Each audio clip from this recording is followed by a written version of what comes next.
The people you lost are not gone, not as memory, not as comfort. As a permanent geometric fact inside the structure of space-time, they exist right now, exactly as they were. I know how that sounds coming from a physicist, but the mathematics does not allow for any other conclusion, and once I show you why, you will not be able to unsee it. 5 weeks before I died, my closest friend died first.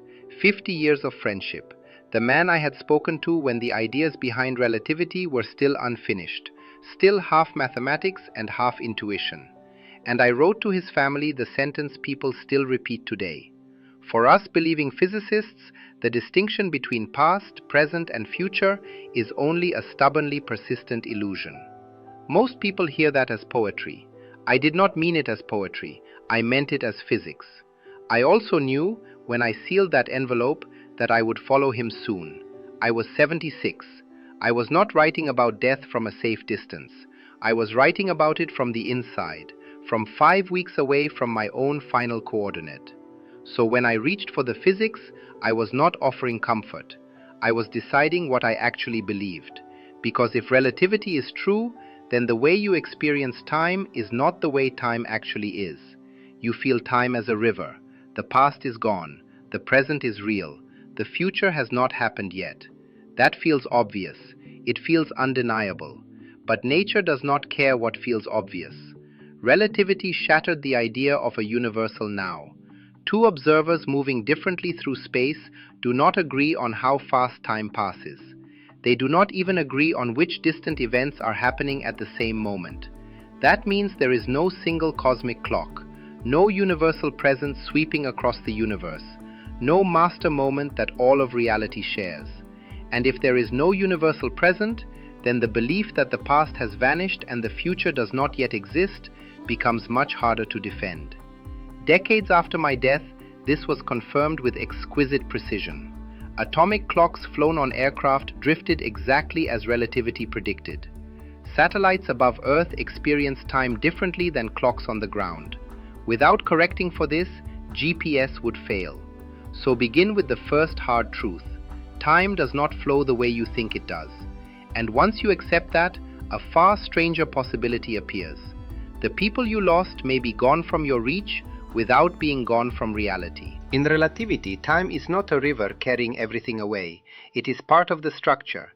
Space gives an event a location. Time gives it a position.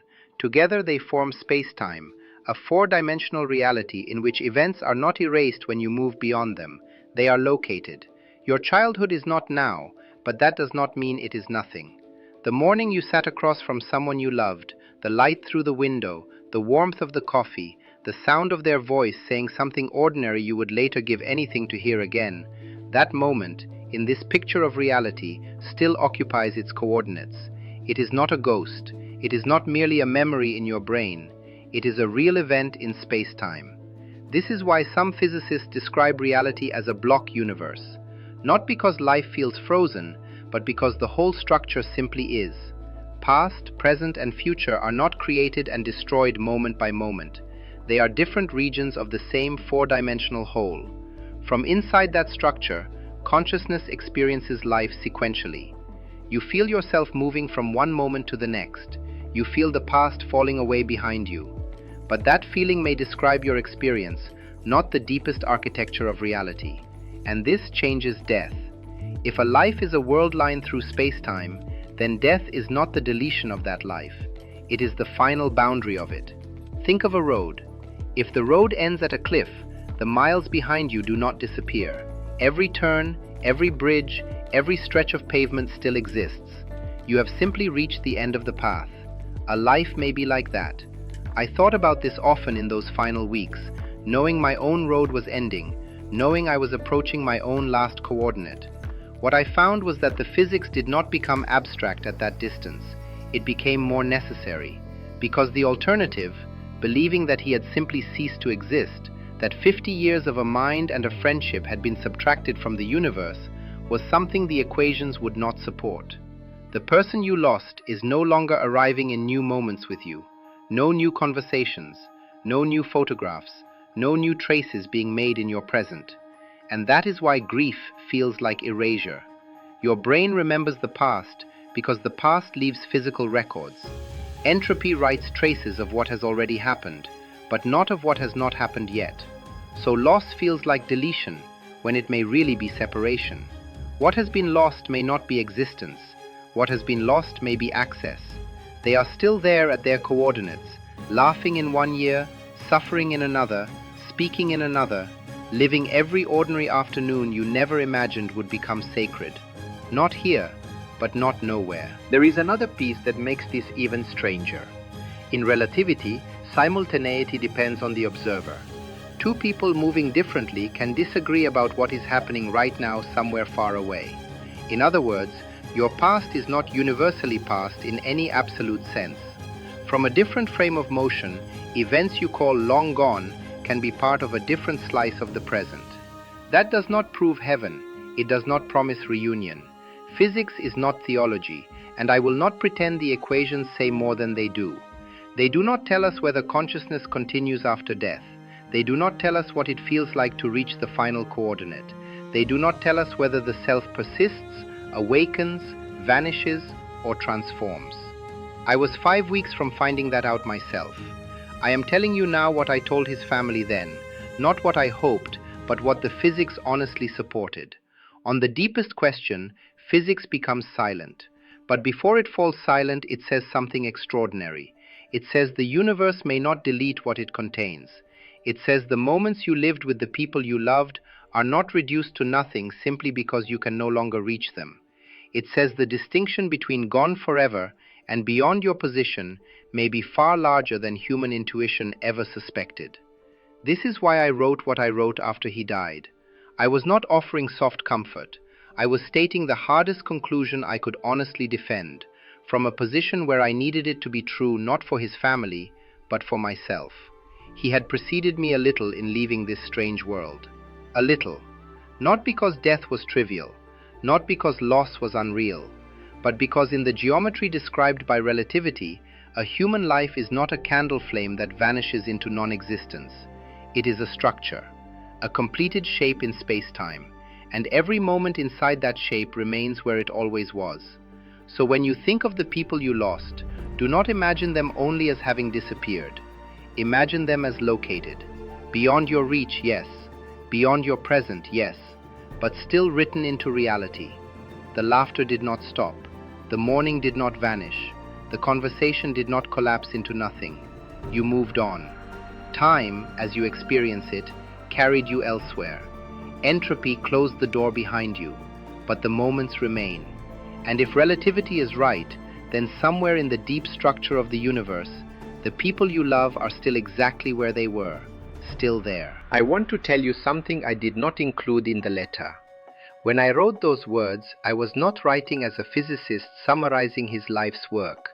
I was writing as a man who had an aortic aneurysm, who had been told it would eventually kill him, who was sitting at a desk in Princeton knowing that the coordinates I was describing, the permanent locations in space-time, the fixed moments that entropy cannot erase, I would be occupying my own final one before spring was over. I was not offering his family a theory. I was telling myself what I believed. Because that is the only honest thing a person can do at the end. Not reach for comfort the equations do not support.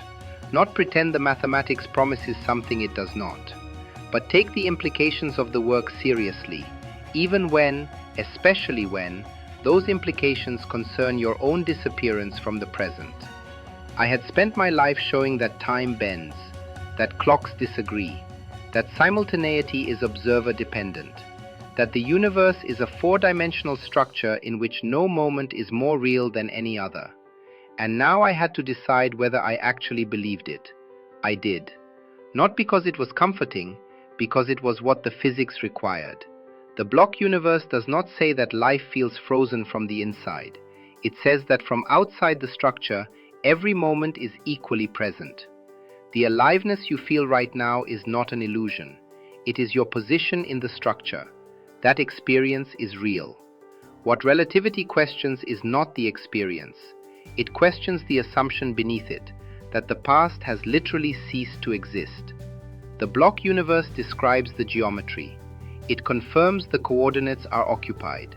It says nothing about whether there is an inside to those coordinates, whether the person you loved at their moment of laughing is, in any sense, still laughing. That is the boundary. I carried that question with me all the way to my own final coordinate. What the equations do support is this. The question of whether the dead experience anything is one physics cannot yet answer. But the question of whether they exist, whether the moments of their lives are real, located, and permanent in the structure of the universe, that question relativity does answer. They are real. The moments are located. The coordinates are occupied. Your life, right now as you live it, is already permanent. Every moment you have already lived is fixed in the block. Every conversation, every morning, every ordinary hour that felt like nothing at the time is already written into the geometry of space-time. The people you love, while they are still here, their laughter is being written into reality right now. Their voice, saying something ordinary that you are not paying close enough attention to, is being fixed at its coordinates. You are always in the process of becoming located, and the people you have already lost are already there. Every morning with them, every meal, every unremarkable afternoon that neither of you thought to notice because you assumed there would be more. Fixed, permanent, written into the geometry of what exists. Not here, where entropy is active and the present is loud and the future is still open, but there, in the deep structure, at the coordinates where they were alive. The laughter did not stop. The morning did not vanish. The conversation did not collapse into nothing. You moved on. Entropy carried you forward. The door closed behind you, but the room is still there, and everyone in it is still exactly where they were. He preceded me a little in leaving this strange world. A little. 5 weeks later, I reached my own final coordinate. Whether the physics I spent my life building says anything true about what happened next, I cannot tell you from here. But the equations remain, and in the structure they describe, I am still exactly where I was. We both are, still there.